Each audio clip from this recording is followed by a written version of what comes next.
এই যে বাইরে বৃষ্টি পড়ছে, ব্যাস আমার ডায়েটের 12টা বাজিয়ে দিল। এত পরোটা খেতে ইচ্ছা করছিল, সাথে দিল্লি ভান্ডারাওয়ালা পেঠা কি সবজি। আগে কোনোদিন বানাইনি, তবে টেস্টটা মনে আছে তাই চেষ্টা করলাম। ফোড়নে যে পাঁচফোড়নটা দেয় সেটা একটু অন্যরকম। আমাদের পাঁচফোড়নে রাঁধুনি থাকে আর ওদের পাঁচফোড়নে গোটা ধনে থাকে। সেটাকে একটু হামানদিস্তায় থেতো করে নিতে হবে, তারপর ফোড়ন দিতে হবে। তারপর স্বাদ মতো লবণ দিয়ে, হলুদ দিয়ে নাড়াচাড়া করে ঢাকা দিয়ে রাখতে হবে। কোনো বাটা মশলা ইউজ হবে না। কাঁচা লঙ্কা আর আদা থেতো করে দিতে হবে, তবেই টেস্ট আসবে। কুমড়ো থেকে জল ছেড়ে অনেকটাই নরম হয়ে এসছে। এরপর আদা আর কাঁচা লঙ্কা থেতো দিয়ে ভালো করে কষিয়ে নিতে হবে যতক্ষণ না তেল ছাড়ছে। এই সবজিটা একটু টক টক ধরনের হয়, তার জন্য আমচুর পাউডার ইউজ করে। আমার কাছে আমচুর পাউডারটা এই মুহূর্তে নেই।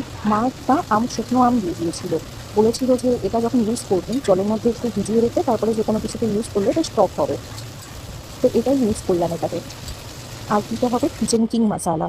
কিচেন কিং মশালা যে কোনো ব্র্যান্ডের হলে হবে। এই মশলাটার জন্যই মনে হয় একটা ডিফারেন্ট টেস্ট আনে। আর স্বাদ মতো মিষ্টি দিয়ে ফুটিয়ে ভালো করে নামিয়ে নিতে হবে। বাস আমাদের দিল্লির ভান্ডারাওয়ালা পেঠা কি সবজি রেডি।